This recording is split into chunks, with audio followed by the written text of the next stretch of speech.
அகர முதல எழுத்தெல்லாம் ஆதிபகவன் முதற்றே உலகு. ஓம் சுக்லாம்பரதரம் விஷ்ணும் சசிவர்ணம் சதுர்புஜம் பிரசன்னவதனம் தியாயேத் சர்வ விக்னோபசாந்தயே. யா தேவி ஸ்தூயதே நித்யம் விபதைர்வேதபாரகைः சா மே வசத் ஜிஹ்வாக்ரே பிரம்மரூபா சரஸ்வதி.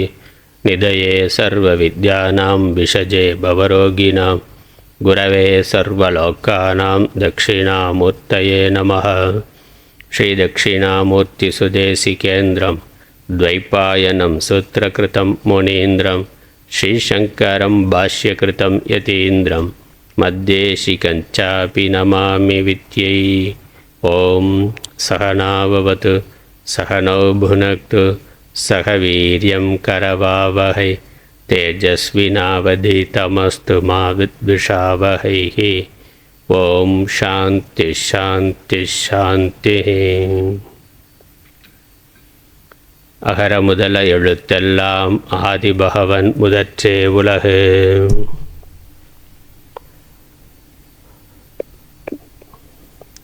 திருக்குறள் அறத்துப்பால்ல இல்லறவியல் இல்வாழ்க்கை முதல் அதிகாரம் பார்த்திருக்கின்றோம். இரண்டாவது அதிகாரம் வாழ்க்கை துணை நலம். பிரம்மச்சாரியாக ஒருவன் குருகுலத்திலிருந்து முறையாக கல்வி கற்ற பிறகு குடும்ப வாழ்க்கையில் நுழைகின்றான். இல்லத்திலிருந்து சாஸ்திரங்களில் கற்ற கேட்ட அறங்களை பின்பற்றி வாழ்தல் இல்வாழ்க்கை. இல்வாழ்க்கையினுடைய நோக்கம் அறத்தை பின்பற்றுதல், சாஸ்திரம் சொல்லி இருக்கக்கூடிய தர்மங்களை முறையாக பின்பற்றுதல் என்பதுதான். அதை கடைபிடிக்கிறதுக்கு தான் ஒரு வாழ்க்கை துணையோடு சேர்ந்து ஆணும் பெண்ணுமாக சேர்ந்து குடும்பமாக இருந்து சாஸ்திரம் சொல்லி இருக்கக்கூடிய அறத்தின்படி வாழ்க்கையை நடத்துதல். அதனால் இந்த வாழ்க்கை எதற்காக எப்படி நடத்த வேண்டும் என்பதை சாஸ்திரம் தெளிவாக சொல்லுது.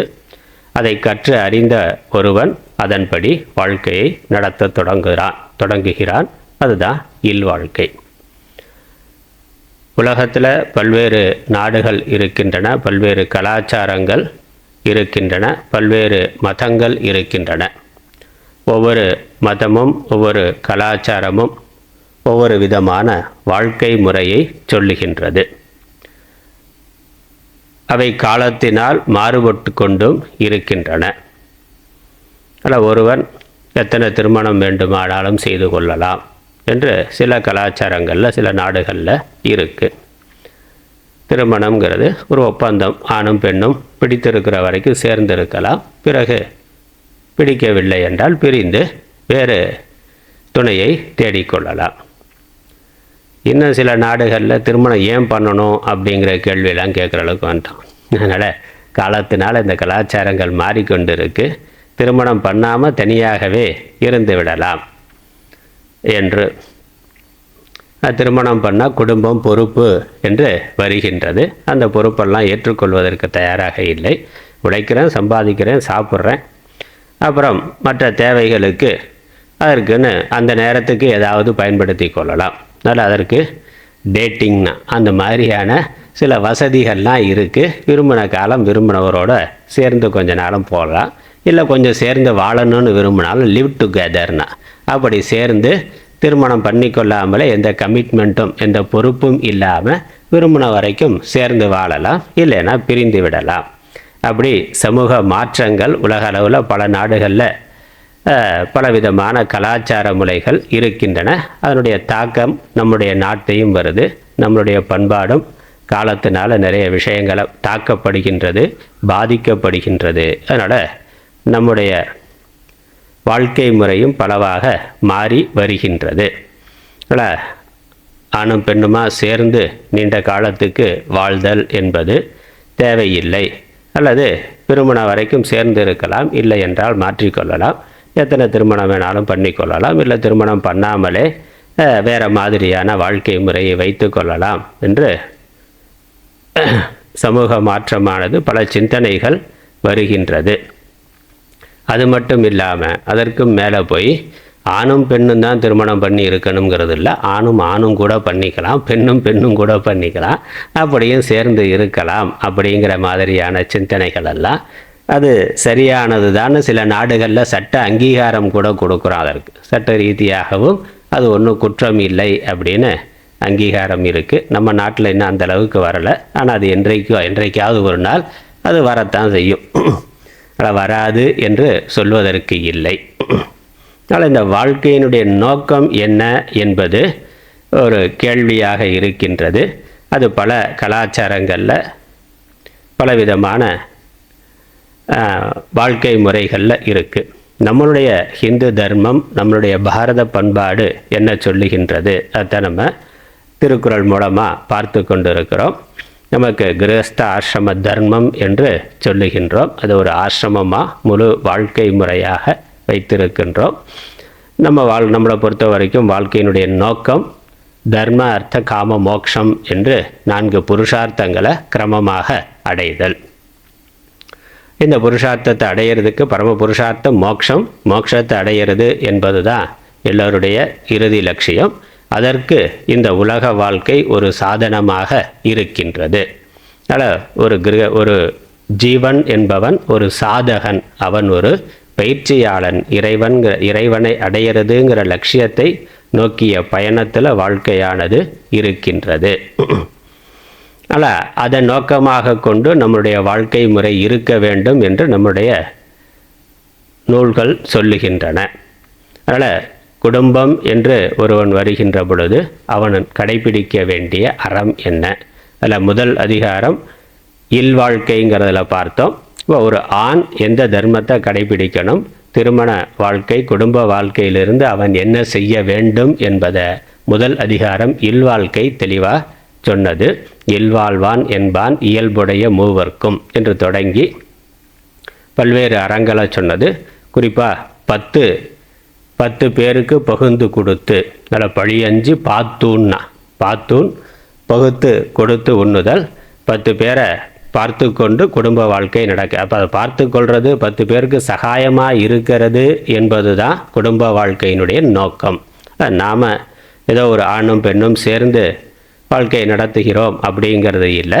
சமூகத்தையே நடத்துகிற பொறுப்பு ஒரு கிரகஸ்தனுக்கு இருக்கின்றது.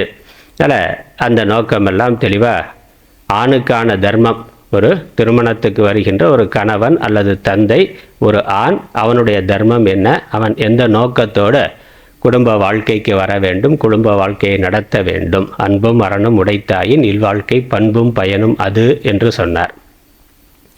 அதுக்கப்புறம் அந்த இல்வாழ்க்கையை நடத்துவதற்கு நல்ல வாழ்க்கை துணை என்பது தர்ம பத்தினி என்று சொல்கிறோம். தர்மத்தை கடைபிடிக்கிறதுங்கிறது தான் வாழ்க்கையின் நோக்கம். அந்த தர்மத்தை ஒரு துணையோடு இருந்து கடைபிடிக்கணும். கணவன் ஆண் கடைபிடிக்கின்ற தர்மத்திற்கு பெண் துணையாக இருக்க வேண்டும். அதனால தான் தர்ம பத்தினி. அம்பாலேயே தர்ம சம்வர்தனின்னு சொல்கிறோம், அறம் வளர்த்த நாயகினா. இப்போ அறம் வளர்க்கிற பொறுப்பு பெண்ணிடத்தில் இருக்குது. இப்போ அந்த பெண் வாழ்க்கை துணையாக, ஒரு ஆணுக்கு வாழ்க்கை துணையாக மனைவியாக வருகின்ற பெண், அவளுடைய ஒழுக்கம் என்ன இருக்கணும், அவளுடைய தர்மம் என்ன என்பதை தெளிவாக இருக்கணும், தெரிந்திருக்க வேண்டும், அதை பின்பற்ற வேண்டும். அதுதான் 2வது அதிகாரத்தில் வாழ்க்கை துணை நலத்தில் சொல்கிறார். நல்ல முதல் அதிகாரம் அறத்துப்பாலில் இல்லறவியலில் முதல் அதிகாரம் இல்வாழ்க்கை, ஆணுக்கு சொல்லப்பட்ட தர்மம். குடும்பத்துக்கு வருகின்ற ஒரு ஆண் கணவனாக இருந்து தந்தையாக இருந்து எதை செய்ய வேண்டும். 2வது அதிகாரம் மனைவியாக வரக்கூடிய பெண், அவளுக்கான தர்மம் என்ன என்பது நம்ம சென்ற வாரமே பார்க்க தொடங்கி இருக்கின்றோம். 7 குறள்களுக்கான பொருளை பார்த்துருக்கிறோம். முதல் குறளில் இல்லாளின் சிறப்பு, முதல்ல இல் வாழ்வான் என்று ஆணை பற்றி சொன்னது. பெண் பற்றி சொல்கிற பொழுது மனைவி என்று வருகின்ற பொழுது இல்லாள், இல்லத்தை ஆள்பவள், இல்லத்தரசி, இல்லத்திற்கான தலைவி, அவருடைய சிறப்பு என்ன என்பதும் இரண்டாவது மூன்றாவது குறளில் அந்த சிறப்புக்கு காரணம் என்ன என்பதும் சொல்லப்பட்டது. மூன்றாவது குறளில் கற்பு நலம் ஒழுக்கம் என்பது சுய கட்டுப்பாடோடு கூடிய ஒழுக்கம், தன்னுடைய கணவன் குடும்பத்திற்கு உண்மையாக இருத்தல், நேர்மையாக இருத்தல், அதற்கான பாலியல் ஒழுக்கத்தோட கட்டுப்பாடுகளோடு இருத்தல் என்பது கற்பு நலன் என்றும், அந்த கற்பு நலனுடைய ஆற்றல் என்பதும் நான்காவது ஐந்தாவது குறளில் சொல்லப்பட்டது. ஆறாவது குறளில் நல்ல வாழ்க்கை துணையினுடைய இலக்கணம் சொல்லப்பட்டது. தற்காத்து தற்கொண்டான் பேணி தகை சார்ந்து சொற்காத்து சோர்விலாள் பெண் என்று தன்னுடைய ஒழுக்கத்தை விடாமல் காப்பாற்ற வேண்டும். பெரியோர்கள் சொன்ன அந்த தர்மத்தை விடாமல் தான் கடைபிடிக்க வேண்டும். பிறகு தன்னுடைய கணவனுக்கு தேவையானவைகளை கொடுத்து பராமரிக்க வேண்டும், காப்பாற்ற வேண்டும். அப்புறம் குடும்ப பாரம்பரியம், குடும்ப ஒழுக்கம் என்பதையும் அந்த புகழ் கெடாமல் வாழ்க்கையை நடத்த வேண்டும், சோர்வு இல்லாமல். நல்ல சோர்விலால் பெண், சோர்வு இல்லாமல், மறதி இல்லாமல் வாழ்க்கையை தர்மத்தோடு உறுதியாக நடத்த வேண்டும் என்று நல்ல வாழ்க்கை துணையினுடைய இலக்கணம் சொல்லப்பட்டது. ஏழாவது குறளில் சுய ஒழுக்கம், இந்த கட்டுப்பாடுங்கிறது சமூகத்தில் பெரியோர்களால் சொல்லப்பட்டு இருந்தாலும் அந்த பெண் அதனுடைய மதிப்பை அறிந்து தானே கடைபிடித்தல் என்பது தான் சிறப்பு என்பது சொல்லப்பட்டது. அடுத்து எட்டாவது குறள் பார்க்கலாம். இன்றைக்கு நம்ம பார்க்க இருக்கிறது 8, 9, 10 3 குறளுக்கான பொருள் பார்க்கலாம். எட்டாவது குறளில் இப்படி இங்கே இந்த பூமியில் இந்த பிறவியில் இல்லற தர்மத்தை கடைபிடித்து கற்பொழுக்கத்தை கடைபிடித்து வாழ்பவள் மறுபிறவியில் தேவர்களால் போற்றப்படுவாள். அதனால் இது மறுமை பயன் இங்கே சொல்லப்பட்டிருக்கு. இம்மையிலேயே இங்கு சுகம் என்பது இருக்குது, மறுமையில் புகழ் என்பது இருக்குது. மறுமை இன்பம், மறுமை பயன் சொல்லப்படுகின்றது. எட்டாவது குறள். பெற்றான் பெரின் பெறுவர் பெண்டிற் பெருஞ்சிறப்பு புத்தேளிர் வாழும் உலகு. பெண்டிர் பெற்றான் பெரின் பெறுவர் புத்தேளிர் வாழும் உலகு. பெருஞ்சிறப்பு புத்தேளிர் வாழும் உலகு. இந்த பெண்டிர் பெண்கள் தம்மை மனைவியாக பெற்றவன், அதாவது கணவன், அவனுக்கு துணையாக இருந்து அவன் செய்கின்ற அறச்செயல்களுக்கும் துணையாக இருந்து அன்பு அரண் கொண்டு வாழ்க்கையை நடத்தினாள். அப்படி சிறந்த வாழ்க்கை துணையாக அவள் இருந்தாள். இல்லற ஒழுக்கத்தோடு சிறந்த வாழ்க்கை துணையாக இருந்தால் புத்தேளிர் வாழும் உலகு பெருஞ்சிறப்பு பெறுவர். புத்தேளிர்ங்கிறது தேவலோகம், தேவர்கள் புத்தேளிர், தேவர்கள் வாழக்கூடிய உலகம். அந்த தேவர்கள் வாழும் உலகத்தில் பெரும் சிறப்பு பெறுவர். பெருஞ்சிறப்பு பெறுவர். பெண்டிர் பெருஞ்சிறப்பு பெறுவர். பெண்டிர் பெற்றார் பெரின் புத்தேளிர் வாழும் உலகு பெருஞ்சிறப்பு பெறுவர். பெரிய சிறப்பை, போற்றுதலை, பாராட்டை பெறுவர். அப்போ மறுமையில் தேவலோகத்தில் உயர்ந்த மதிப்பை அவர்கள் பெறுவார்கள். தம் கணவனை தெய்வமாக வணங்கும் பெண்கள் மறுமையில் தேவர்களால் வணங்கப்படுவர்.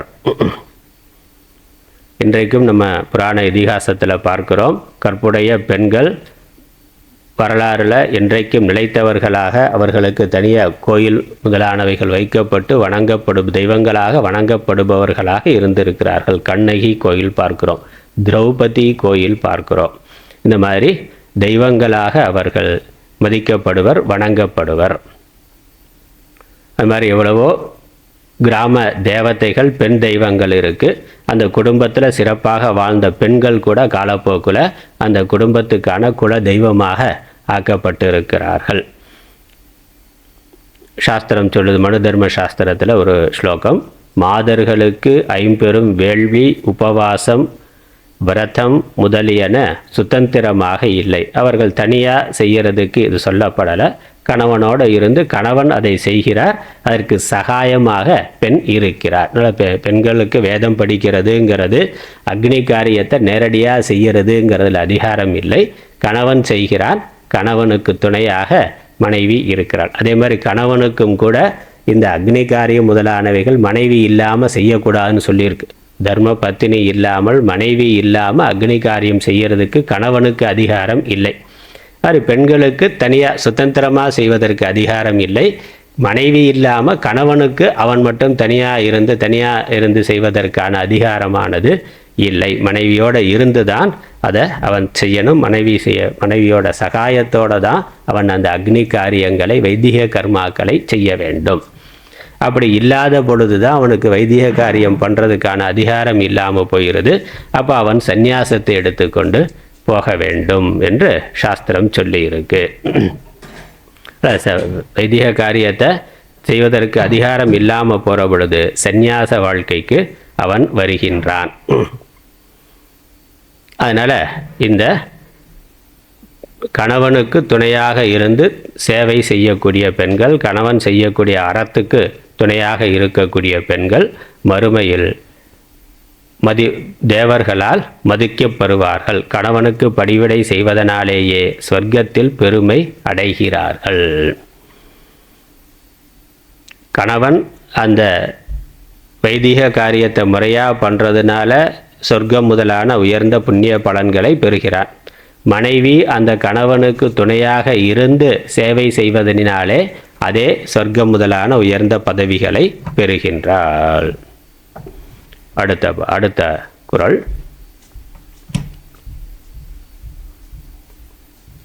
புகழ் புரிந்த இல்லோர்க்கு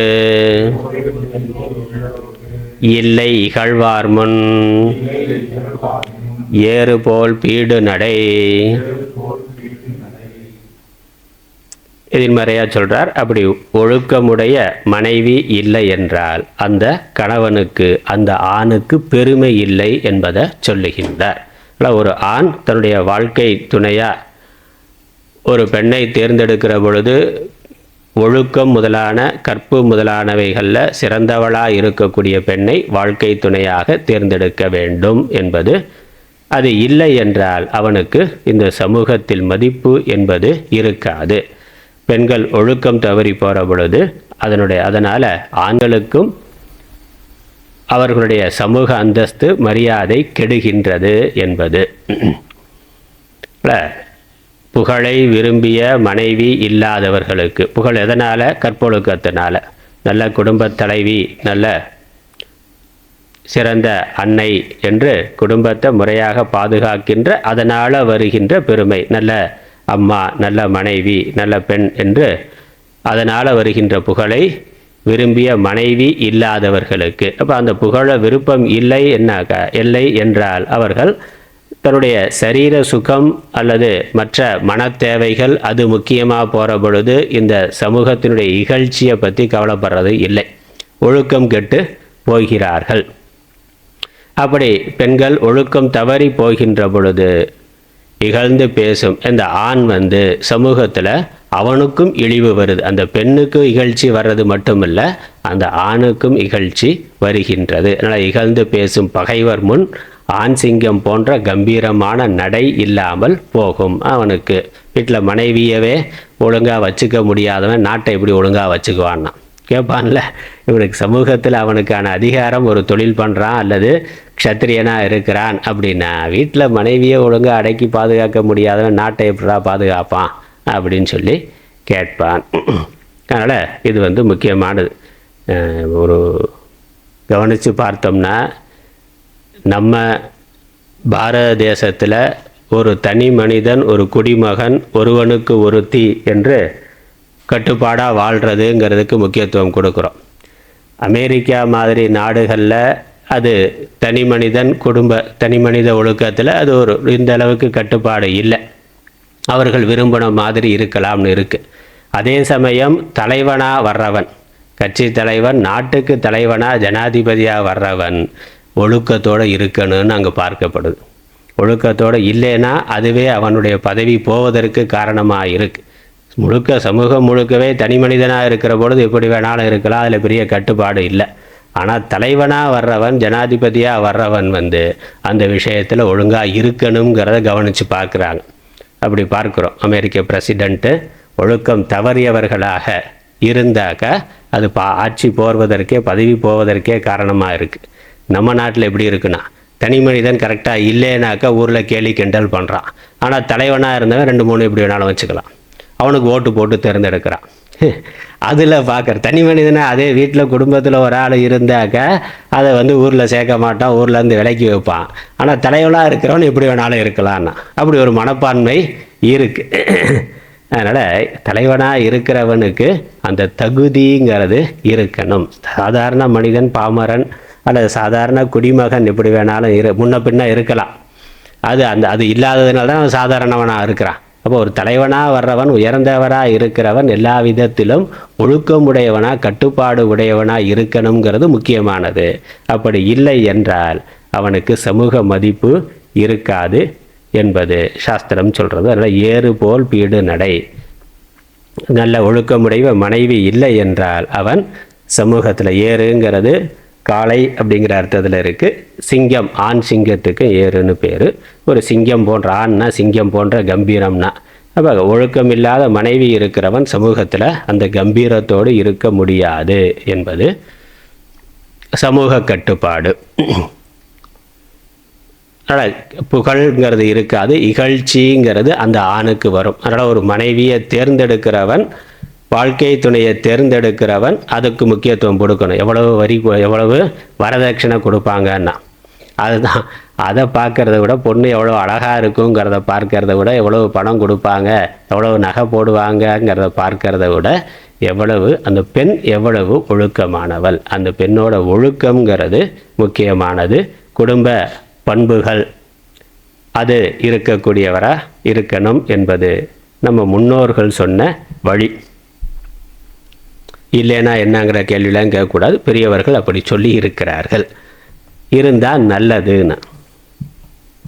அடுத்த பாட்டு இறுதியான பாடல். மங்களம் என்ப மனைமாட்சி மற்றதன் நன்கலம் நன்மக்கட்பேறு. இப்போ நல்ல மனைவி இருக்கிறது வீட்டுக்கு மங்களம் என்றால் அதற்கு அடுத்தபடியாக நல்ல குழந்தைகள் வருதல் என்பது அதற்கு மேலும் மங்களத்தை தருவது தான் சொல்கிறார். இப்போ குடும்பத்திற்கு பெருமை நல்ல மனைவியினால் வருகின்றது. நல்ல கணவன் மனைவி சேர்ந்து நல்ல குழந்தைகள் வந்தால் அந்த குடும்பம் இன்னும் சிறப்பு பெற்றதாக ஆகின்றது. அதை சொல்கிறார். மங்களம் என்ப மனைமாட்சி. மனைவியினது சிறப்பே ஒருவனுக்கு நன்மை என்று சொல்லுவர் அறிஞர். அந்த ஒரு மனைவியினுடைய மாட்சி, ஒரு குடும்பத்தினுடைய, ஒரு வீட்டினுடைய பெருமை என்பது அந்த மனைவியினுடைய ஒழுக்கத்தினால இருக்கிறது. அந்த குடும்பம் சுபிக்ஷமாக நல்ல மங்களமாக நல்ல குடும்பமாக இருக்கும். அதோட ஒரு நல்ல குழந்தை வந்தாக்கா அது இன்னும் சிறந்த அணிகலன் போல. மற்றதன் நன்கலம்னாக்க நல்ல அணிகலன் அப்படின்னு அர்த்தம். நல்ல ஒரு அழகாக மேக்கப் பண்ணியிருக்கிறார், அந்த பெண்ணே அழகாக இருக்காங்க, என்னென்ன தலையெல்லாம் சீறி நல்லா முறையாக அலங்காரம் பண்ணியிருக்கிறது அழகாக இருக்குது. அதோட எக்ஸ்ட்ரா இன்னும் தங்க நகைகள் வைர நகைகள்லாம் போட்டாக்கா இன்னும் அழகாக இருக்கும்னா அது மாதிரி ஒரு நல்ல கணவன் மனைவி, அது அழகான குடும்பம். அதில் நல்ல குழந்தைகள் வந்தால் அது இன்னும் அழகுக்கு அழகு சேர்ப்பது போல, நல்ல ஆபரணங்களை அணிந்திருப்பது போல அது இருக்கும் என்று பெரியவர்கள் சொல்லுவார்கள். அந்த குடும்ப பெருமையானது இன்னும் உயர்கின்றது நல்ல குழந்தைகள் வர்றதுனால. அப்படி இல்லைனாக்கா இப்படி பிறந்திருக்கான் பாருனா, எவ்வளவு நல்ல குடும்பம், அது எவ்வளவு பாரம்பரியமான குடும்பம், எவ்வளவு பெரியவர்களா உயர்ந்தவர்களா அவங்க தாத்தா பாட்டி பெரியவர்கள்லாம் இருந்தாங்க, இந்த குடும்பத்தில் இப்படி ஒன்று வந்திருக்கு பாரு அப்படின்னு சொல்லுவான். அப்படி இல்லைனா அப்படி சமூகத்தில் பார்க்குறோம் நேர் எதிராக அப்பா அம்மாவோட பெருமை, தாத்தா பாட்டியோட பெருமை, குடும்ப பெருமையை கெடுக்கிற மாதிரி அழிக்கிற மாதிரி வரக்கூடிய குழந்தைகள் இருக்கிறத பார்க்குறோம். அப்படி இல்லாமல் அதை இன்னும் மேலும் சிறப்புப்படுத்துகிற மாதிரி இருந்தால் அது அந்த குடும்பத்துக்கு பெருமை, அந்த குலத்திற்கே பெருமை. நல்லா ராமரை பார்க்கும்போது ரகுவம்சம்னு பார்க்குறோம். இந்த குடும்பமே பெருமையானது. ரகுன்னு சிறந்த ராஜா இருக்கிறான், அந்த வம்சத்தில் வர்றார். ராமர் அந்த ரகு வம்சத்துக்கு இன்னும் பெருமை சேர்ப்பவராக இருக்கின்றார். அப்படி குடும்பத்துக்கு மேலும் பெருமை அந்த நல்ல குழந்தைகளால் வருகின்றது. இப்போ நல்ல குழந்தை எப்படி இருக்கணும், நல்ல குழந்தை எப்படி வளர்க்கணும், அதை அடுத்த அதிகாரத்தில் சொல்லுகின்றார். அதனால் இந்த அறத்துப்பாலில் இல்லறவியலில் 2வது அதிகாரம் வாழ்க்கை துணை நலம். இதில் நல்ல ஒரு ஆணுக்கு துணையாக நல்ல குணம், நல்ல செயல்கள், கற்பு முதலானவை உடைய ஒரு பெண் துணையாக வந்தால் அந்த வாழ்க்கை மங்களமானதாக, அந்த குடும்பம் மங்களமானதாக இருக்கும். அப்படிப்பட்ட ஒரு பெண்ணை ஒரு ஆண் தன்னுடைய துணையாக தேர்ந்தெடுக்க வேண்டும் என்று சொல்லியிருக்கிறார். அடுத்த அதிகாரம் மக்கட்பேறு. அடுத்த அதிகாரம் போலாம். மக்கட்பேறு அதிகாரம். ஆணும் பெண்ணும் எதற்காக குடும்ப வாழ்க்கை, எதற்காக திருமண வாழ்க்கை என்றால் நல்ல சந்ததிகளை விருத்தி பண்ணுறது. நல்ல உலகம் வழி வழியாக வாழையடி வாழையாக ஆண் பெண் குடும்பம், பிறகு குழந்தைகள், ஒரு விதை மரம், மரத்தில் இருந்து இன்னொரு விதை, இப்படி உலகம் சந்ததிகளால் விருத்தி அடைந்திருக்கின்றது. அதே மாதிரி மனிதர்களும் மனித இனமும் நல்ல சந்ததிகளால் விருத்தி அடைகின்றது. ஒரு சமூகம், அறிவிலேயே மனிதன் சிறந்தவன்னு பார்க்கிறோம். இப்போ மனிதர்கள் தான் சமூகமாக குடும்பமாக சேர்ந்து வாழக்கூடியவர்கள். அப்போ நாகரிக வளர்ச்சி என்பது ஒரு பண்பாட்டினுடைய வளர்ச்சி, மனித அறிவினுடைய வளர்ச்சி, கலாச்சாரத்தினுடைய வளர்ச்சி என்பது நல்ல சந்ததிகளால் வருகின்றது. இப்போ குடும்பம் மேல் நோக்கி போதல், உலகம்ங்கிறது நல்ல மனிதர்களை கொண்டு உயர்ந்து போதல் என்பது தான் சிருஷ்டியினுடைய நோக்கம். அப்படி நல்ல சந்ததிகளை உற்பத்தி பண்ணி நல்ல விதமாக வாழ்க்கையை நடத்துதல் என்பது ஒரு கணவன் மனைவி ஆண் பெண் சேர்வதனுடைய நோக்கம். அல்ல, குடும்பத்து நோக்கம், இல்வாழ்க்கையினுடைய நோக்கமே சந்ததி விருத்தி என்பது தான். தனிப்பட்ட சரீர சுகம் என்பது ஒரு பகுதி, ஒரு அங்கம். அதற்கு மேலே நல்ல புதல்வர்களை பெற்று அவர்களை நல்ல விதமாக வளர்த்து அடுத்த தலைமுறையை உண்டு பண்ணுதல் என்பது முக்கியமான நோக்கம். இன்றைக்கி அதெல்லாம் புரியலை. வெறும் சரீர சுகம் தானே, அதற்கு திருமணம் பண்ணணும், அப்புறம் குடும்பம் குழந்தைகள்னு பொறுப்புன்னு வந்தாக்க அதெல்லாம் நம்மளால் பார்த்து கொள்ள முடியாது, வேண்டாம் அப்படின்னு நினைக்கிறார்கள். ஆனால் திருமண நோக்கம், குடும்பத்து வாழ்க்கையினுடைய நோக்கமே நல்ல குழந்தைகளை பெற்று வளர்த்தல், நல்ல சந்ததிகளை உண்டு பண்ணுதல் என்பது தான். புதல்வரை பெறுதல். புதல்வரை பெறுதல் என்பது நல்ல குழந்தைகளை பெறுதல், குழந்தைகளை நல்லவர்களாக வளர்த்தல் என்பது இருக்குது. அதனால் குழந்தை பெற்றுக்கிறதுனாக்கா அது ஆடு மாடு விலங்குகளும் தான் பெற்றுக்கிறது. அதில் ஒன்றும் பெரிய சங்கல்பம் ஒன்றும் வேண்டியதில்லை, அதுக்கு தர்மசாஸ்திரம் வேண்டியது இல்லை. அது உலகத்தில் இயற்கையாக நடக்கக்கூடிய ஒன்று. ஆனால் புதல்வரை பெறுதல் அப்படிங்கிற பொழுது குழந்தைகளை பெற்று நல்ல விதமாக வளர்த்து நல்ல குழந்தைகளாக ஆக்குதல் என்ற அர்த்தம். வெறும் குழந்தை பெறுதல்னாக்கா குழந்தை பெற்றுக்கிறது அப்படிங்கிற அர்த்தம் இல்லை. அந்த குழந்தைகளை நல்ல குழந்தைகளாக பெறுதல், நல்ல குழந்தைகளாக வளர்த்தல் என்பது இங்கே முக்கியம். அதனால தான் அதுக்கும் கூட சடங்குகள் இருக்குது, முறை இருக்குது. ஆண் பெண் திருமணம் பண்ண உடனே சாந்தி முகூர்த்தம்னா, அப்போ அது புத்திரோத்பத்தி அப்படிங்கிறது ஒரு சம்ஸ்காரமாக சாஸ்திரம் சொல்லி இருக்கு. ஏதோ காம இச்சைக்காக சேருதல் அப்படிங்கிறது இல்லாமல் அது ஒரு வைதிக சடங்காக, அதுக்கு உரிய காலத்தில் உரிய இடத்துல முறையான பூஜை முதலானவைகள் பண்ணி மந்திரபூர்வமாக சம்ஸ்காரம் பண்ணி அதுக்கப்புறம் குழந்தை உற்பத்தி பண்ணுறது அப்படிங்கிறது இருக்குது. அப்போ என்னது, அதில் இருந்து தொடங்குது. புதல்வரை பெறுதல் அப்படிங்கிறது நல்ல குழந்தை வர வேண்டும் என்றால், ஆண் குழந்தையா பெண் குழந்தையா, அந்த குழந்தை எப்படி இருக்கணும்னா, அப்போ உரிய காலத்தில் உரிய இடத்துல முறையாக சேருகின்ற பொழுது முறையான சம்ஸ்காரங்களோட அந்த மந்திரங்கள்லாம் சொல்லி அதற்கான முறையான விரதங்கள்லாம் இருந்து ஆணும் பெண்ணும் மனோரீதியாக தயாராகி, வெறும் காம இச்சையினால் துண்டப்பட்டுங்கிறது இல்லாமல் மனோரீதியாக எதற்காக அப்படின்னு அவர்கள் தயாராகி பக்குவப்பட்ட ஒரு மனதோட, ஒரு சாந்தமான மனதோட ஆணும் பெண்ணும் சேருகின்ற பொழுது நல்ல குழந்தைகள் வருகின்றன. அதனால் அதெல்லாம் முக்கியம். அதனால் அந்த வைத்திய சடங்கு என்பதெல்லாம் சேர்த்து தான் புதல்வரை பெறுதல்னு சொல்கிறார். சாதாரணமாக ஆணும் பெண்ணும் சேர்ந்து ஏதோ குழந்தைகளை உற்பத்தி பண்ணிக்கிறது என்பது இல்லை. அதற்கு ஆடு மாடு விலங்குகள்லாம் அப்படித்தான் இருக்குது. அதனால் அது ஒரு பெரிய விஷயமாக சொல்லணுங்கிறதுல இயற்கையாக நடக்கக்கூடிய ஒன்று.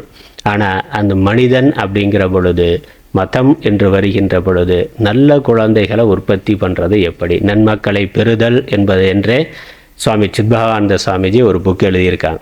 ஒரு புக்கு இருக்குது, அவர் நிறைய புக்கு பண்ணியிருக்காங்க. நன்மக்களை பெறுதல், அதுக்கு சாஸ்திரங்களில் என்ன விஷயம் சொல்லி இருக்கு என்பதை பற்றி தனியாகவே ஒரு சிறு நூல் சித்பவானந்த சுவாமிகள் செய்திருக்கிறார்கள். அப்போ இதிலெல்லாம் சாஸ்திரம் கவனம் செலுத்தி இருக்கு, அதற்கான முறைகளெல்லாம் சொல்லி இருக்கு. எந்த காலத்தில் ஆணும் பெண்ணும் சேரலாம், எந்த காலத்தில் சேரக்கூடாது என்பதெல்லாம் நிறையா சொல்லி இருக்கு. எந்த காலத்தில் சேர்ந்தால் ஆண் குழந்தை பிறக்கும், எந்த காலத்தில் சேர்ந்தால் பெண் குழந்தை பிறக்கும் அப்படிங்கிறதெல்லாம் சொல்லி இருக்கு. பும்சவனம் அப்படின்னு ஒரு சம்ஸ்காரம் இருக்குது. பும்சவனம்னாக்கா நல்ல ஆண் குழந்தை பிறக்கிறதுக்காக செய்யக்கூடிய சம்ஸ்காரம், சடங்கு. முதல் குழந்தை ஆண் குழந்தையாக இருக்கிறது நல்லது என்று பல காரணங்களால் சாஸ்திரம் சொல்லுது. இங்கே திருவள்ளுவரும் முதல் 2-3 குறள்களில் குழந்தைன்னு சொல்கிற பொழுதே ஆண் குழந்தைங்கிற கருத்தை மையமாக வச்சு தான் சொல்லுகின்றார். அதற்கு வைதிகமாக பல காரணங்கள் இருக்குது, நம்ம ஒன்றொன்றாக பார்க்கலாம். புதல்வரை பெறுதல், நல்ல குழந்தைகளை பெறுதல் என்பது குழந்தைகளை பெற்று நல்லவர்களாக அவர்களை வளர்த்தல், நல்ல குழந்தைகளை நம்மளுடைய வாரிசுகளாக பெறுதல் அப்படிங்கிற அர்த்தம். முதல் குறள்.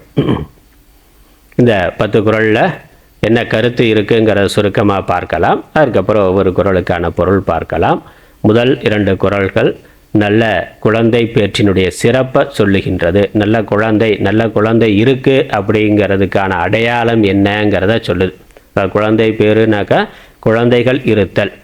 எது எப்படி இருக்கிறது சிறப்புனா, நல்ல அறிவுடைய குழந்தைகள், நல்ல பண்புடைய குழந்தைகள் இருப்பது ஒரு குடும்பத்திற்கு சிறப்பு. ஒரு கணவன் மனைவி, ஒரு குடும்பத்திற்கு, ஒரு ஆண் பெண், அந்த குடும்பத்திற்கு அது சிறப்பு. அப்படி நல்ல குழந்தைகளை பெறுதல், நல்ல குழந்தை, நல்ல அறிவுடைய பண்புடைய குழந்தைகளாக அவர்களை வளர்த்தல் என்பது அதனுடைய பெருமை உயர்வு என்ன, அதனால் கிடைக்கக்கூடிய நன்மை என்ன என்பதை முதல் 3 குறள்களில் சொல்லுகின்றார். அப்புறம் 4லிருந்து 6வது குறள் வரைக்கும் நல்ல இந்த குழந்தையினால் கிடைக்கக்கூடிய இன்பம், இம்மை இன்பம் இந்த பிறவியில் முதல்ல சொல்கிற பொழுது எடுத்த பிறகு முதல் 3 குறள்களில் மறுமையில் கிடைக்கக்கூடிய நன்மையை சொல்கிறார். ஏன்னா குழந்தை பெறுதலோட நோக்கமே மறுமை இன்பம். மறுமை இன்பம்ங்கிற பொழுது, மறுமை பயன் என்கிற பொழுது, ஒரு ஜீவன் மனித பிறவியில் இருந்து அடுத்தடுத்த உயர்நிலைகளுக்கு செல்லுதல் என்பது தான் பிறவியினுடைய முக்கியமான நோக்கம். மனித பிறவியினுடைய பயன்கிறது அதுதான். அப்போ தான் ஒரு ஆணும் பெண்ணும், ஒரு பெற்றோர் தன்னுடைய இந்த மனித வாழ்க்கையில் நல்ல சந்ததிகளை உற்பத்தி பண்ணி அடுத்த பிறவிகளில் உயர்நிலைக்கு செல்லுதல். அதே மாதிரி நல்ல குழந்தைகள் உற்பத்தியாகி அவைகள் அடுத்தடுத்த தலைமுறைகளை உண்டு பண்ணுதல். ஒரு பெற்றோர் குழந்தை அப்படிங்கிறது ஒரு ஜீவனுடைய பயணம் என்பது அது தொடர்ச்சி, அது முடிவில்லாமல் தொடர்ந்து போகிறது. ஒரு ஜீவன் ஒரு பிறவியில் மட்டும் இல்லை, பல பிறவிகளை எடுக்கிறான். அடுத்தடுத்த பிறவிகளில் மேலே போய்கொண்டு இருக்கிறான். மேலேயும் போகலாம், கீழேயும் போகலாம். ஜீவனுக்கு பல பிறவிகள் இருக்குது. அப்போ பிறவிகளில் இருந்து மேல்நிலைக்கும் போகலாம், கீழ்நிலைக்கு போகலாம். ஆனால் இது மனித பிறவியில் இருந்து தான் மேலே போகிறதா கீழே போகிறதா, அதற்கு தேவையான புண்ணிய பாப்பங்களை செய்கிறதுங்கிறது மனித பிறவியில் இருந்து தான் சாத்தியம். அதனால் மனித பிறவி முக்கியமானதுன்னு சொல்கிறோம். மற்ற பிறவிகளெல்லாம் புண்ணிய பாப்பத்தை அனுபவிக்கிறதுக்காக மட்டும்தான், அது போக ஜென்மா மட்டும்தான். மனித பிறவி தான் புதிதாக புண்ணிய பாபம் செய்வதற்கான வாய்ப்பு உடையதாக இருக்கின்றது. இப்போ மனித பிறவியில் இருக்கக்கூடிய ஒரு ஜீவன் இன்னும் மேலே உயர்ந்த பிறவிகளுக்கு, தேவலோகம், பித்ருலோகம், அதற்கு மேலே பிரம்மலோகம் என்று உயர்ந்த லோகங்களுக்கு போதல், அதற்கான சம்ஸ்காரங்களை வளர்த்து கொள்ளுதல், அப்புறம் அதற்கு மேலே இறைநிலையை அடைதல், பிறவாத நிலையை அடைதல் என்பதை மனித பிறவியிலிருந்து தான் செய்ய முடியும். அதனால் இந்த குழந்தை பெறுதல், குழந்தை வளர்த்தல் என்பது இந்த பிறவிக்கான பயன் என்பது மட்டுமல்ல, அவர்கள் வயசான காலத்தில் நம்மளை உட்கார வச்சு சாப்பாடு போடுவாங்க என்பதோ, அல்லது குழந்தையாக இருக்கிற பொழுது அதை கொஞ்சம் விளையாடுறதெல்லாம் மகிழ்ச்சியாக சந்தோஷமாக இருக்குது என்பதற்காக மட்டும் அல்ல. குழந்தை அடுத்த ஜென்மாவில் நாம் இன்னும் உயர்கதிக்கு போகிறதுக்கு நாம் இறந்த பிறகு குழந்தைகள் செய்யக்கூடிய அந்த சம்ஸ்காரங்கள்ங்கிறது கூட ரொம்ப முக்கியமானதாக இருக்குது. ஒரு தந்தை அல்லது தாய் ஒரு ஜீவன், அவர்கள் ஒரு ஜீவன், அடுத்த ஒரு ஜீவன் இந்த உலகத்துக்கு வருது. அப்படி புதிதாக ஒரு ஜீவன் உலகத்துக்கு வர்ற பொழுது அந்த குழந்தை அது பிறக்கிறதுக்கு முன்னாடியே அந்த ஜீவன் நல்ல விதமாக இருக்கணும், நல்ல விதமாக வரணுங்கிறதுக்காக பெற்றோர்கள் அந்த ஜீவனுக்காக செய்யக்கூடிய சம்ஸ்காரங்கிறது இருக்குது.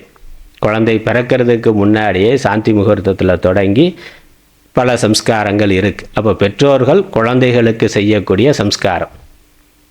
அப்புறம் அந்த குழந்தை வளர்ந்து அவன் நல்ல மனிதனாக வர்ற பொழுது அவனுக்கே செய்து கொள்ளக்கூடிய சம்ஸ்காரங்கிறது இருக்குது. அதற்கப்புறம் அந்த குழந்தை இறந்து போன பிறகு அவனுடைய வாரிசுகள் அவனுக்கு செய்யக்கூடிய சம்ஸ்காரம்னு இருக்குது. அப்போ பெற்றோர் குழந்தைகளுக்கு செய்கிறார்கள், இன்னொரு காலத்தில் குழந்தைகள் பெற்றோர்களுக்கு செய்கிறார்கள். அப்படி ஒரு ஜீவன் இன்னொரு ஜீவனுடைய வளர்ச்சிக்கு ஆன்மீக நிலையில் மேலே மேலே போவதற்கு சகாயம் செய்து கொள்ளுதல் என்பது தான் குடும்ப வாழ்க்கை. அப்படி தான் நம்மளுடைய சாஸ்திரம் சொல்லுது. அதனால் குழந்தை பிறக்கிறதுக்கு முன்னாடி அல்லது பிறந்து குறிப்பிட்ட பருவம் வரைக்கும் அந்த குழந்தைங்கிற ஜீவனுக்காக ஒரு ஆணும் பெண்ணும் ஒரு பெற்றோர் நல்ல சம்ஸ்காரங்களை வைதிக முறைப்படி செய்து வைக்கிறார்கள். அந்த குழந்தை வளர்ந்து அவன் பெரியவனாகி பெற்றோர்களை வயதான காலத்தில் பார்க்கறது மட்டுமில்லை, அவர்கள் போன பிறகு தனக்கு அந்த பெற்றோர்கள் செய்து வைத்த மாதிரி அந்த குழந்தைகள் தன்னுடைய பெற்றோர்களுக்கு அவர்கள் இறந்த பிறகு பல சம்ஸ்காரங்களை, ஸ்ராத்தம் முதலானவைகளை, தர்ப்பணம் முதலானவைகளை முறையாக செய்ய வேண்டும். அது அவனுடைய கடமை. எப்படி இவன் பிறக்கிறதுக்கு முன்னாடி பெற்றோர்கள் இவனுக்கு செய்தார்களோ அதே மாதிரி குழந்தைகள் பெற்றோர்களுக்கு செய்ய வேண்டியது அவனுடைய கடமை. அப்படி செய்கிற மாதிரி அந்த குழந்தைகளை வளர்க்கிறது என்பது தான் பெற்றோர்கள் தன்னுடைய வாழ்க்கையில் செய்ய வேண்டியது என்பது சாஸ்திரம் சொல்கிற விஷயம். அதெல்லாம் தான் இந்த புதல்வரை பெறுதல் என்பதில் திருவள்ளுவர் சொல்லுகின்றார். ஆனால் புதல்வரை பெறுதல்னாக்கா நல்ல அறிவுடைய பண்புடைய புதல்வரை பெறுதல். அப்படி புதல்வரை குழந்தைகளை வளர்த்தல் என்பது சொல்லப்படுகின்றது. எடுத்தவுடனே முதல் குறளில் மறுமை பயனை சொல்கிறார். அதற்கப்புறம் தான் இம்மை பயனை சொல்கிறார். 4வது குறளிலிருந்து 6வது குறள் வரைக்கும் இம்மை பயன். 7வது குறளில் ஒரு தந்தை குழந்தைக்கு செய்ய வேண்டிய கடமை. 8வது குறளில் அதனால் சமூகத்துக்கு ஏற்படக்கூடிய நன்மை. 9, 10வது குறளில் அந்த குழந்தை பெற்றோருக்கு செய்ய வேண்டிய கடமை. அதை நம்ம ஒவ்வொரு குறளையாக பார்ப்போம். முதல் குறள். பெருமவற்றுள் யாம் அறிவதில்லை, அறிவறிந்த மக்கட்பேரல்ல பிற.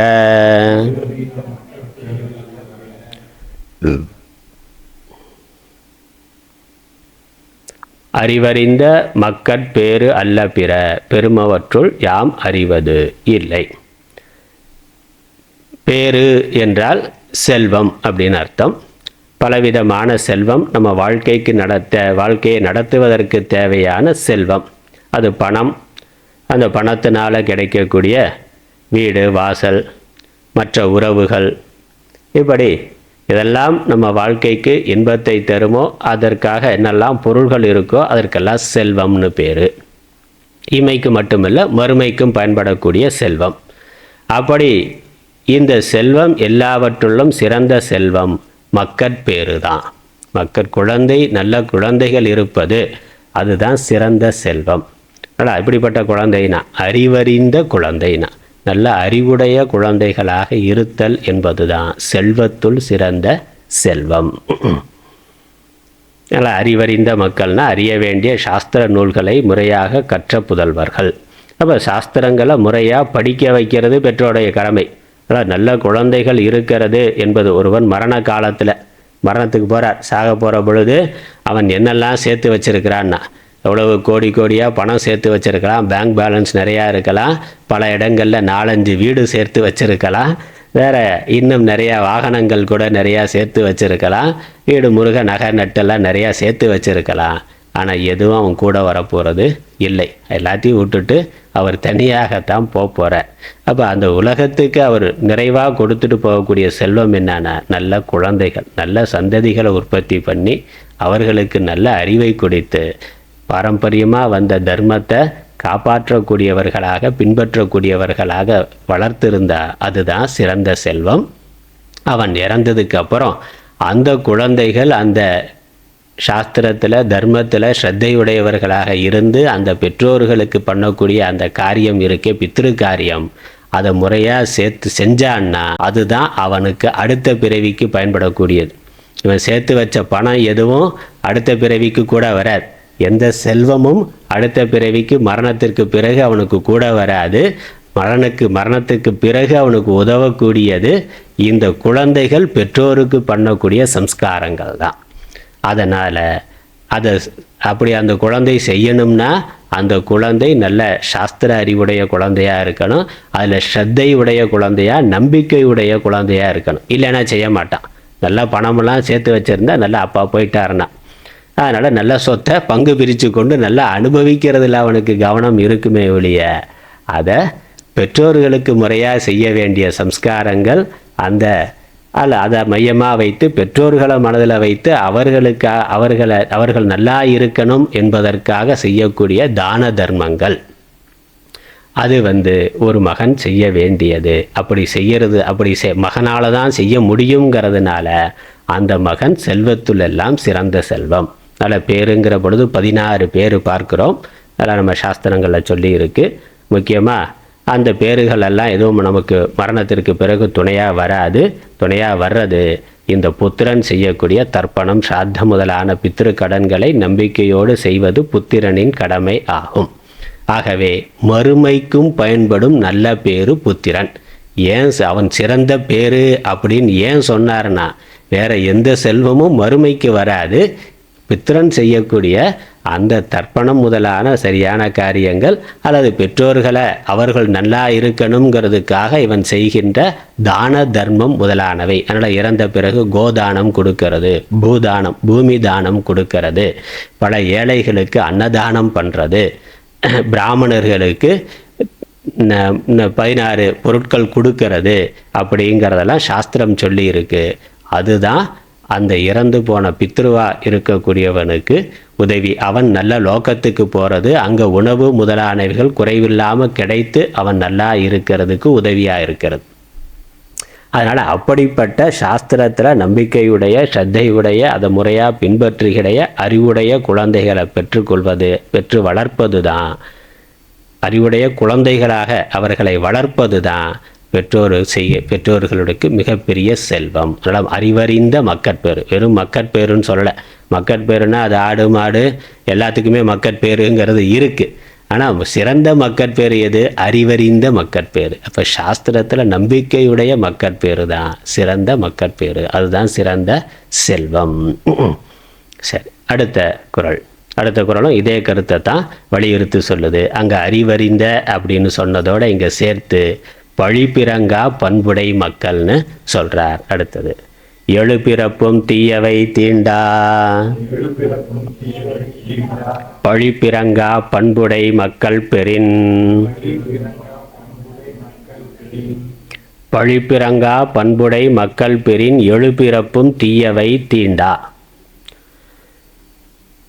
இந்த பாப்பத்துக்கு பயப்பட்டு பாப காரியங்களை செய்யாத, அதனால் பழிப்பிறங்க அப்படின்னா பாப காரியங்களை செய்யாத, பண்புடை நல்ல காரியங்களை செய்கின்ற நற்பண்புகளை உடைய மக்களை ஒருவன் பெற்றிருந்தால், நல்ல குழந்தைகளை அப்படி அவன் குழந்தைய நல்ல வளமாக வளர்த்திருந்தா அவனுக்கு இறந்த பிறகு அடுத்தடுத்த பிறவிகளில் தீயவை தீண்டா. தீயவைங்கிறது பாப்பமானது வராது. அவன் செய்த பாப்பங்கள் இருந்தாலும் இவர்கள் செய்கின்ற சம்ஸ்காரத்தினால அந்த பாவங்களானது நீங்கி போகும்.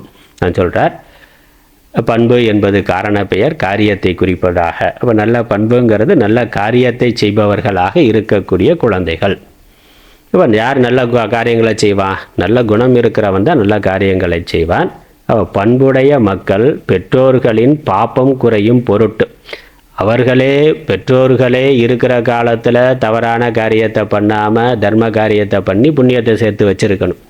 ஆனால் அதையும் மீறி பொதுவாக 100% புண்ணியத்தை மட்டும் பண்ணுறதுங்கிறது யாருக்கும் சாத்தியமில்லை. தெரிந்தோ தெரியாமலோ பெற்றோர்கள் தவறுகள் பண்ணுகிறார்கள். அப்போ அதனால் வரக்கூடிய பாப்பம், அதனால் வரக்கூடிய துன்பம் மறுபிறவியில் அந்த ஜீவனுக்கு வரும். இப்போ நரக்கம் முதலான லோகத்துக்கு போவான். இவன் யாருக்கு என்ன கெடுதல் பண்ணியிருக்கானோ அதே மாதிரியான கெடுதல், அதே விதமான துன்பமானது அவனுக்கு மறு லோகங்களில் கிடைக்கும். இப்போ அந்த பாப்பம், அந்த துன்பம் அவனுக்கு வராமல் இருக்கணும்னா அந்த பித்ருக்களுக்கு செய்ய வேண்டிய முறையான தர்மங்களை குழந்தைகள் செய்தால் பெற்றோர்கள் அந்த பாப்பங்களிலிருந்து விடுபடுவார்கள். இது சாஸ்திரம் சொல்கிறது.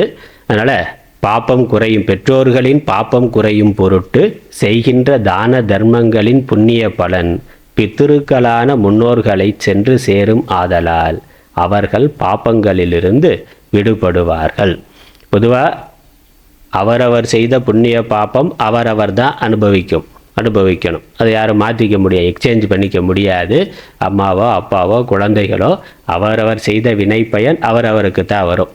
ஆனால் நாம் ஒரு சங்கல்பம் செய்து இதனுடைய பலன் அவருக்கு போக வேண்டும்னு சங்கல்பம் செய்து ஒரு நல்ல காரியம் பண்ணால் அந்த புண்ணிய பலன் அவருக்கு போகும். நம்ம அது கொடுக்கறதுன்னா நம்ம ஏற்கனவே செஞ்ச வினை பயனை எக்ஸ்சேஞ்ச் பண்ண முடியாது, கொடுக்க முடியாது. ஆனால் புதுசாக ஒரு காரியம் பண்ணுற பொழுது இந்த புண்ணிய பலன் சமூகத்துக்காக வரணும், அவர்களுக்காக வரணும்னு சங்கல்பம் பண்ணி படுற பொழுது அந்த புண்ணியமானது அவர்களுக்கு போகும். அதனால் பெற்றோர்களுக்கு தான தர்மங்கள் பண்ணுற பொழுது இது நம்ம அதனால தானே பண்ணுறோம். அப்பா இறந்த நாளில் அம்மாவோ தாத்தாவோ பாட்டியோ இறந்த நாளில் அவர்கள் பேரில் அன்னைக்கு ஒரு அன்னதானம் பண்ணுறது, ஒரு அனாதை ஆசிரமத்தில் அந்த குழந்தைகளுக்கு சாப்பாடு கொடுக்கறது, முதியோர் இல்லத்தில் அங்கே இருக்க பெரியவர்களுக்கு உதவி இன்னைக்கு அந்த ஸ்ராத்த தினத்தில் அந்த அப்பா அம்மா இறந்த அந்த திதியில் அந்த நல்ல நாளில் அவர்கள் நினைவாக அப்படின்னு ஒரு நல்ல தர்ம காரியம் பண்ணோம்னா அந்த புண்ணியம் அந்த பெற்றோர்களுக்கு, அந்த இறந்தவர்களுக்கு போய் சேரும். அந்த சங்கல்பத்தோடு பண்ணணும். தான தர்மங்களின் புண்ணிய பலன் அதை சங்கல்பமாக வைத்துக்கொண்டு அவர்களுக்காக அவர்களின் பொருட்டு இந்த தானத்தை பண்ணுறேன் அப்படின்னா அவர்களுக்கு போய் சேரும். அப்படி போகிறதுனால அவர்களுடைய பாப்பம் விலகி அந்த நரகம் முதலான இல்லை வேற லோகங்களில் அவர்கள் என்ன துன்பத்தை அனுபவிக்கிறார்களோ அந்த துன்பத்திலிருந்து அவர்களுக்கு விடுதலையானது கிடைக்கும். அப்படி நற்பண்புகள் நல்லறிவின் பார்ப்பட்டவை. நற்பண்புகளை உண்டு பண்ணும் நல்லறிவை குழந்தைகளுக்கு கொடுப்பது, கற்றுத்தருவது பெற்றோர்களின் கடமை ஆகும். அதனால் இந்த ஒரு பிறவியில், ஒரு மனித பிறவியில் நல்ல குழந்தைகளை வளர்த்து அவர்களை நல்ல அறிவுடையவர்களாக, நல்ல பண்புடையவர்களாக, சாஸ்திரத்தில் ஸ்ரத்தையுடையவர்களாக, ஸ்ரத்தையோடு செய்யப்படுறதுனால தான் அதுக்கு ஸ்ராத்தம்னு பேர். பெற்றோர்களுக்கு செய்யக்கூடிய சம்ஸ்காரம் இருக்கே அதுக்கு ஸ்ராத்தம்னு சொல்கிறோம். அது ஸ்ரத்தைனா நம்பிக்கை. ஏன்னா அது என்ன எப்படி வேலை செய்யுதுங்கிறத நமக்கு தெரியாது, முழுக்க அதிர்ஷ்டம் தான். சாஸ்திரம் சொல்லித்தான் நமக்கு தெரியுதே ஒழிய வேறு எந்த விதத்துலையும் தெரியறதில்லை. அப்போ அது ஸ்ரத்தையோடு பண்ணப்படுகின்ற பொழுது அதற்கான பலன் அந்த பெற்றோர்களுக்கு போய் சேரும். அதனால் 7 பிறப்பும்னா அடுத்து வருகின்ற 7 விதமான பிறவி. அவர் தேவலோகத்தில் இருந்தாலும் சரி, பித்ருலோகத்தில் இருந்தாலும் சரி, அல்லது பூலோகத்தில் மனிதனாகவோ மனிதனுக்கு கீழாகவோ எப்படி பிறந்திருந்தாலும் இந்த புத்திரன் செய்கின்ற அந்த தான தர்மத்தினால கிடைக்கக்கூடிய பலன் அவர்களுக்கு போய் அந்த ஜீவன் சில பாப்பங்களிலிருந்து விடுபடுவான். இது சாஸ்திரம் சொல்கிறது. 7 வகை பிறவி பற்றியெல்லாம் சாஸ்திரம் சொல்லியிருக்கு. பொதுவாக 7 பிறப்புன்னு சொல்லுவோம். தேவர், மனிதர், விலங்கு, பறவை, ஊர்வன, நீர்வாழ்வன. இப்படி தான் உலகத்தில் உயிரினங்கள் இருக்குது. ஒன்று தண்ணீரில் வாழக்கூடிய மீன் முதலான உயிரினங்கள், அது ஒரு வகை பிறவி. அதுக்கப்புறம் தரையில் ஊர்ந்து போகக்கூடிய பாம்பு, பல்லி, இந்த மாதிரியான உயிரினம், அது உயிர் வகையில் அது ஒன்று. அதுக்கப்புறம் விலங்குகள் என்பது ஒரு இனம், பறவைங்கிறது ஒரு இனம், மனிதர்கள்ங்கிறது ஒரு இனம், தேவர்கள்ங்கிறது ஒரு இனம். இப்படி 7 விதமாக உடல்களை பிரிக்கலாம். இதுதான் சாஸ்திரம் சொல்லியிருக்கிறது. இப்படி தான் இருக்குது, இதற்கு மேலே வேற இல்லை. இதுக்குள்ள ஒவ்வொரு வகையிலையும் எத்தனை விதமாக வெரைட்டி, அதற்குள்ள உள் வெரைட்டி எப்படி இருக்குங்கிறதுக்கெல்லாம் சாஸ்திரம் கணக்கு சொல்லியிருக்கு. அது பொதுவாக அதில் குறிப்பு போட்டிருக்கேன், அதை பற்றிலாம் விளக்கம் சொல்லலை. மொத்தம் 84 லட்சம் உயிர் வகைன்னு சாஸ்திரம் சொல்லுது. அதுலேயும் ஊர்வனத்தில் எத்தனை, மனித பிறவியில் எத்தனை, நீர்வாழ்வன, பறவைகள், விலங்குகள், தேவர்கள்னு அதற்குள்ளே இருக்கக்கூடிய உட்பிரிவுகள் எல்லாம் சாஸ்திரம் ஒரு தெளிவான கணக்கு சொல்லி இருக்கு. இருக்கட்டும், அடுத்த பாடல். அதனால் இந்த முதல் 2 பாடலில் அறிவறிந்த மக்கள் பேருன்னு சொன்னார், வழிபிறங்கா பண்புடை மக்கள்னு சொன்னார். அப்போ அறிவுடைய பண்புடைய நல்ல மக்களை, நல்ல விதமாக மக்களை வளர்த்தல் என்பது பெற்றோருடைய கடமை. அப்படிப்பட்ட நல்ல குழந்தைகள் இருந்தால் அதுதான் சிறந்த பேர். மறுமைக்கு அவனுக்கு மறுமைக்கும் பயன்படும். மறுமைக்கும் அவன் அதனால் பாப்பத்திலிருந்து விலகி இன்பத்தை சுகத்தை அடைவான். அதை இந்த பாட்டிலையும் வலியுறுத்தி சொல்கிறார். இந்த 3வது பாட்டும் அதான் மறுமை பயன்தான் சொல்லுது. 3வது பாடலை படிக்கலாம். தம்பொருள் என்ப தம் மக்கள்,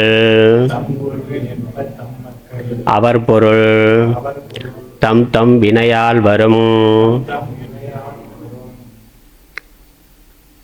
தம் மக்கள் தம் பொருள் என்ப, தன்னுடைய குழந்தைகள் தான் தம்முடைய செல்வம். இது நமக்கு குழந்தை செல்வம் தான் செல்வம். மற்ற செல்வம் இருந்து குழந்தை இல்லை அப்படின்னாக்கா அது ஒரு பெரிய துக்கம், அதுக்கு அர்த்தமே இல்லாமல் போயிடும். எல்லா வாழ்க்கை வசதியும் இருக்குது, குழந்தை இல்லை அப்படின்னாக்கா அது ஒரு பெருங்குறை.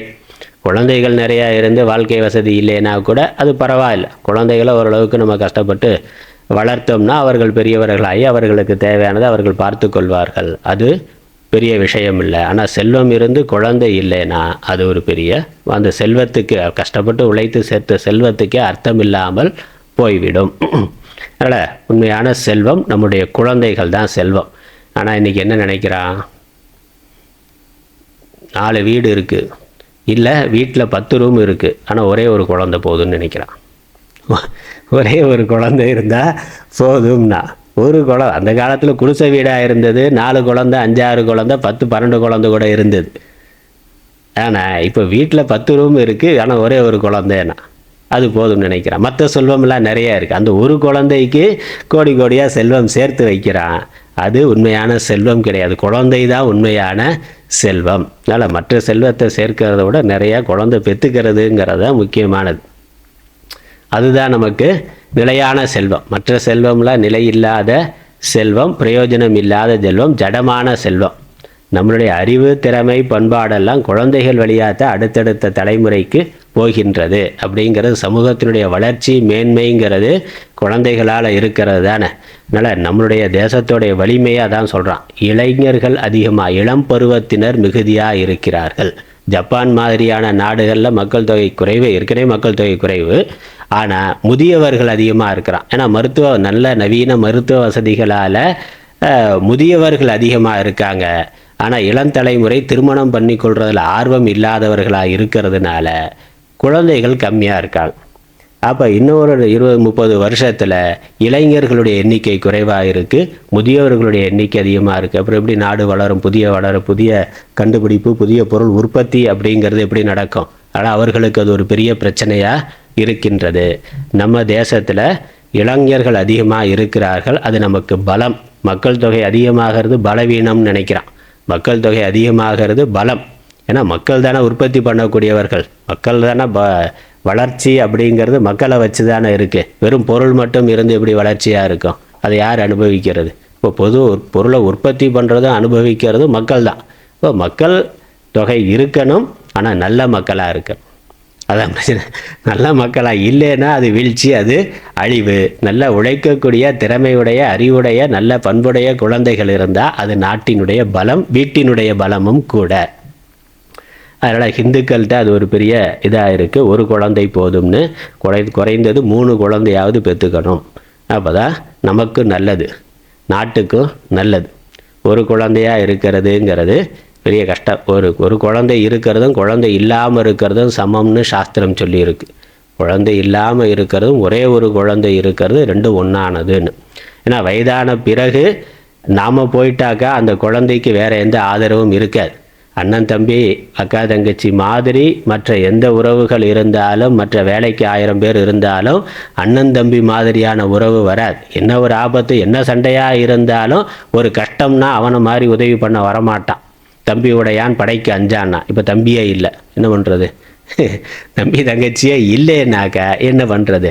அப்புறம் ஒரு 2-3 தலைமுறை போனால் இந்த சித்தப்பா பெரியப்பா அத்தை மாமானா அந்த உறவே இல்லாமல் போகுது. அத்தை மாமாவுக்கு உறவு எவ்வளோ முக்கியமானதுங்கிறத நம்ம கலாச்சாரத்தில் பார்க்குறோம். தாய் மாமானா ஒரே ஒரு குழந்தைன்னா அடுத்த தலைமுறையில் எங்கே வரும்? தாய் மாமா எப்படி வரும்? அத்தை எப்படி வரும்? சித்தப்பா சித்தி எப்படி வரும்? அப்போ அது ஒரு பெரிய துன்பம். அந்த குழந்தையினால் உண்மையான குடும்ப இன்பம் அப்படிங்கிறது அந்த குழந்தைக்கு தெரியாது.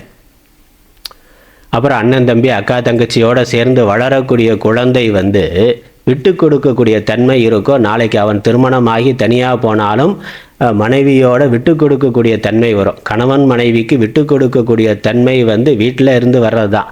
வீட்டில் குழந்தையாக வளர்கிற பொழுது அக்கா தங்கச்சி அண்ணன் தம்பி கூட விட்டு கொடுத்து வாழ்கிறவன் தான் நாளைக்கு பெரியவன் ஆகிற பொழுது குடும்பத்தில் விட்டு கொடுக்க முடியும். ஒரே ஒரு குழந்தை எல்லாத்தையும் இவனே அனுபவித்த பிறகு நாளைக்கு வாழ்க்கை துணைன்னு வர்ற பொழுது விட்டு கொடுக்கறதுங்கிறது இல்லை. 2 பேரும் ஈகோவோடு இருக்காங்க. அப்போ அந்த பகிர்ந்து கொள்வது சேர்ந்து வாழ்கிறதுங்கிற பண்பு அவனுக்கு என்னன்னே தெரியலை. அதனால தான் நிறைய விவாகரத்து முதலானவைகள் வருது. அதனால் இந்த ஒரு குழந்தைங்கிறது சமூக பிரச்சனைகள் பல வர்றதுக்கு ஒரு காரணமாக இருக்கின்றது. அதெல்லாம் நம்ம புரிந்து கொள்ளணும். அதனால் செல்வம்ங்கிறது குழந்தை தான் செல்வம். உண்மையான செல்வம் குழந்தைகள் தான். அதற்கப்புறம் அது இப்போ இந்த பிறவியில். அதற்கப்புறம் அவர் பொருள். அதனால் தன்னுடைய பொருள் தன்னுடைய குழந்தைகள் தான். அந்த குழந்தைகள் சம்பாதிக்கக்கூடிய பொருள் என்ன ஆகும்னா மரணத்திற்கு பிறகு நமக்கு தான் சேரும்னு சொல்கிறார். ஒரு நுட்பமான ஒரு விஷயம். அவர் பொருள் தம் வினையால் வரும்னா, தமக்குரிய வினையால் வரும்னா. குழந்தைகள் பணம் வளர்க்குறோம், நம்ம உழைத்து பொருள் சேர்த்து குழந்தைகளை பெற்று குழந்தைகளுக்கு அந்த பொருளை செலவு பண்ணி குழந்தைகளை வளர்க்கிறோம். அந்த குழந்தைகள் வளர்ந்து பெரியவர்களாகி அவர்கள் பொருள் சம்பாதிக்கிறார்கள்.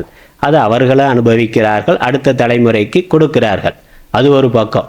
ஆனால் அவர்கள் சம்பாதிக்கக்கூடிய ஒரு பொருளாக வயசான காலத்தில் நம்ம உட்கார வச்சு சாப்பாடு போட்டான்னா ஒரு பகுதி நமக்கு வருது. அதோட முக்கியமானது நாம் இறந்த பிறகு அந்த பொருளால் அவன் பண்ணுகின்ற தான தர்மங்கள், அதனால் வரக்கூடிய புண்ணியம், அது இந்த பெற்றோர்களுக்கு சேருகின்றது. அதனால் இளம் பருவத்தில் இவர்கள் உழைச்சி சேர்த்ததை குழந்தைக்கு கொடுத்தான்னா அந்த குழந்தை வளர்ந்து அவன் சம்பாதிக்கிற பொருளை மரணத்திற்கு பிறகு இவனுக்கு திரும்பி கொடுக்குறான். இப்போ வாழ்கிற பொழுதே கொடுக்கறதில்ல, முதியோரிடத்தில் விட்டுறான். அது வேறு. வாழுகின்ற பொருளே தான் சம்பாதிக்கிறது தனக்கு மட்டும்தான் வேணும்னு கல்யாணம் ஆனோம்னா தனி கொடுத்தனம் போயிடணும்னா அப்பா அம்மாவுக்கு மாமனார் மாமியாருக்கு எதுவும் கொடுக்கக்கூடாது, செய்யக்கூடாது, தனி கொடுத்தனம் போயிரு, அல்லது அவங்கள கொண்டு போய் முதியோர் இல்லத்தில் விட்டுருனா. இருக்கிற பொழுதே அந்த பொருளை அடுத்த பெற்றோர்களுக்கு கொடுக்க தயாராக இல்லை. ஆனால் உண்மையான குழந்தை மரணத்திற்கு பிறகும் பெற்றோருக்கு கொடுக்கிறான். தம் வினையால் வரும்னா தம்மை பித்திருக்களை குறித்து அவர்கள் செய்யும் நல்வினையினாலே அந்த பொருள் அதனால் கிடைக்கக்கூடிய புண்ணியமாக இவர்களுக்கு சேருகின்றது. அதனால் ஒரு ஆணும் பெண்ணும் கணவன் மனைவியாயிருந்து நல்ல அறிவுடைய பண்புடைய குழந்தைகளை பெற்று வளர்த்தல் என்பது இம்மைக்கு மட்டுமல்ல மறுமைக்கும் அந்த ஜீவனுக்கு நன்மையை செய்யத்தக்கது. அதுதான் இந்த முதல் 3 குறளில் சொல்லியிருக்கிறார். அதனால் வருங்கிற பொழுது பாப்பம் தீர்க்கும் புண்ணியமாக சேரும். தம் பொருள்னா தம்முடைய செல்வம், அவர் பொருள்னா குழந்தைகள் சேர்க்கிற பொருள், அப்புறம் தம் வினைனா அவர்கள் தம்மை குறித்து செய்கின்ற வினை, குழந்தைகள் பெற்றோர்களுக்காக செய்கின்ற சாத்தம் முதலானவை, தான தர்மம் முதலானவை. அதனால் வரும்னா பாப்பம் தீர்க்கும் புண்ணியமாக இவனுக்கு சேரும். சரி, இது முதல் 3 குறளில் மறுமைக்கு குழந்தை பேரு நல்ல குழந்தை மறுமைக்கு பயன்படுவான் என்று சொல்லியிருக்கு. இது முழுக்க சாஸ்திரத்தில் நம்மளுடைய தர்ம சாஸ்திரங்களில் சொல்லியிருக்கக்கூடிய அந்த அடிப்படையில் சொல்லியிருக்கிறார். அதனால் இதற்கு நம்பிக்கைங்கிறதா முக்கியம். இதற்கு பின்னாடி அறிவியல் என்ன அப்படிங்கிறது கேள்வி கேட்டு பயனில்லை. சாஸ்திரம் சொல்லி இருக்கு. அப்புறம் அதற்கு சமூக நன்மை பல விஷயங்கள் இருக்குது. இதற்கு மேலே 4வது பாட்டில் இருந்து அடுத்து 7வது பாடல் வரைக்கும் இம்மை பயன் என்ன என்பதை சொல்கிறார். அதை நம்ம அடுத்த வாரம் தொடர்வோம். ஓதற்கு எளிதாய் உணர்தற்கு அரிதாகி வேதப் பொருளாய் மிக விளங்கி தீதொற்றோர் உள்ளுதொரும் உள்ளம் உருக்குமே வள்ளுவர் வாய்மொழி மாண்பு. ஓம் ஈஸ்வரோ குருராத்மேதி மூர்த்திபேத விபாகினே व्योमवत्याप्तदेहाय दक्षिणामूर्तये नमः. ओम पूर्णमदः पूर्णमिदं पूर्णात् पूर्णमुदच्यते पूर्णस्य पूर्णमादाय पूर्णमेवावशिष्यते. ओम शान्ति शान्ति शान्तिः. हरिः ओम.